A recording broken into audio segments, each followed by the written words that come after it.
on and on about why it would be a terrible idea to bring back Trump. But you know what?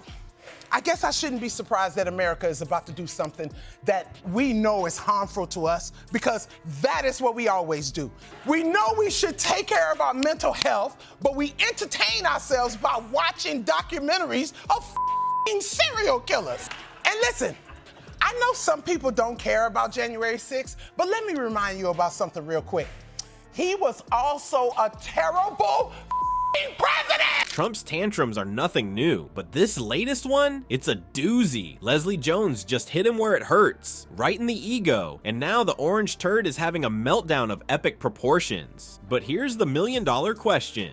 Could Jones's comedy routine actually impact Trump's campaign? We're diving deep into this David versus Goliath showdown, and trust me, you won't believe how it ends. This has always blown my mind a little bit. 91% that watch this show regularly haven't subscribed. Could I ask you for a small favor before we start? If you like this show, what we do here, and want to support us, the free simple way you can do just that is by hitting the subscribe button. Remember when presidents could talk without making us want to facepalm every 5 seconds? Well, Leslie Jones sure does, and she's not holding back. The comedian recently took a deep dive into the treasure trove of Trump's ridiculous moments, and let's just say it's comedy gold. Jones started by reminding us of some of Trump's greatest hits. Your favorite auntie is back to straighten out America. Because America needs me. Lord have mercy. And listen, I know the pandemic wasn't Trump's fault, but Trump made it worse every chance he got. Don't you people remember the kind of advice he was giving us? And I see the disinfectant where it knocks it out in a minute, 1 minute. And is there a way we can do something like that? And the thing that gets me the most is there are people who are saying we're worse off than we were in 2020.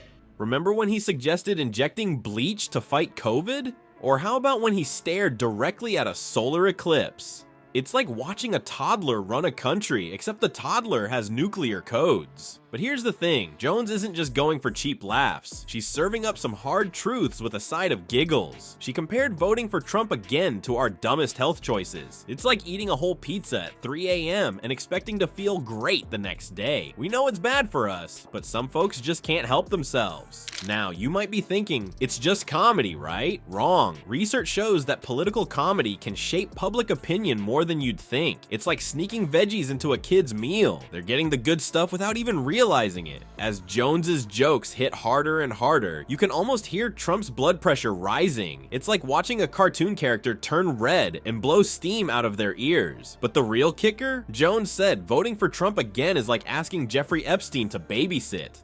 Look at how we treat our own bodies. We know we need to sleep 8 hours a night, but we stay up all night scrolling onto our phone until it falls on our damn face. Every time I turn on the news, I'm shouting at the screen like it's a horror movie. Don't go in there, America! Bruh, I know we don't have the attention spans anymore, but how can you forget the man who wanted to nuke a hurricane? That actually happened. I mean, are we gonna really bring back a man who tried to overthrow the government? Ouch, that's gonna leave a mark. But hold on to your MAGA hats, folks. The orange turd's about to blow his top. You see, Trump doesn't take kindly to being the butt of jokes. It's like poking a bear if the bear had access to Twitter and a vocabulary limited to sad and fake news. Jones's comedy routine isn't just funny, it's a wake-up call. It's reminding us of all the crazy stuff we lived through during Trump's presidency. And let's be honest, we all need that reminder. Because if we forget, we might just repeat history, and nobody wants a sequel to that disaster movie. Well folks, it looks like our favorite orange turd is at it again. You'd think after all this time, he'd have developed a thicker skin, but nope. Trump's fingers are flying faster than his toupee in a windstorm, tweeting up a storm that would make a hurricane jealous. But here's the million-dollar question. Is this just another day in Trump land, or something more? Leslie Jones hit Trump where it hurts, right in his oversized ego, and boy is he throwing a tantrum. I could go on and on about why it would be a terrible idea to bring back Trump. But you know what? I guess I shouldn't be surprised that America is about to do something that we know is harmful to us, because that is what we always do. This is like asking Jeffrey Epstein to watch your kids. And listen, I know some people don't care about January 6th, but let me remind you about something real quick. He was also a terrible president.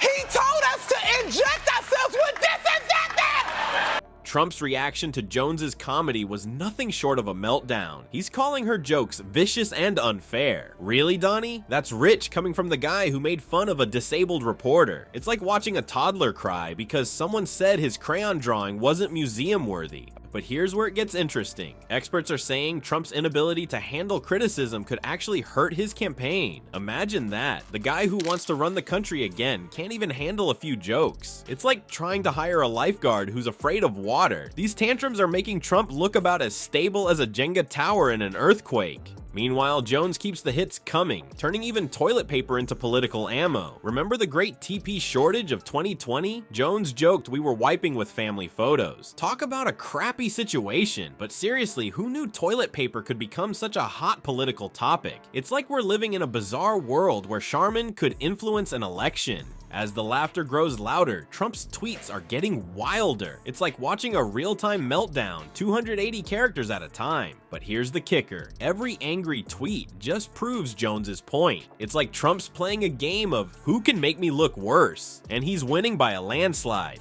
Now, you might be thinking, it's just comedy, right? We know we should take care of our mental health, but we entertain ourselves by watching documentaries of serial killers. We turned to him for advice, and dude was like, kill yourself. By injection inside or almost a cleaning. President Trump suggested, without facts, that bleach injections might fight COVID. Wrong. Political comedy can pack a serious punch. It's like a Trojan horse, sneaking hard truths past our defenses with a laugh track. And right now, Jones is landing more hits than a boxing champ. But the real question is, could these jokes actually impact the election? Well, folks, in a world where a reality TV star became president, anything's possible. Trump's public freakouts might just be the gift that keeps on giving. To his opponents, that is.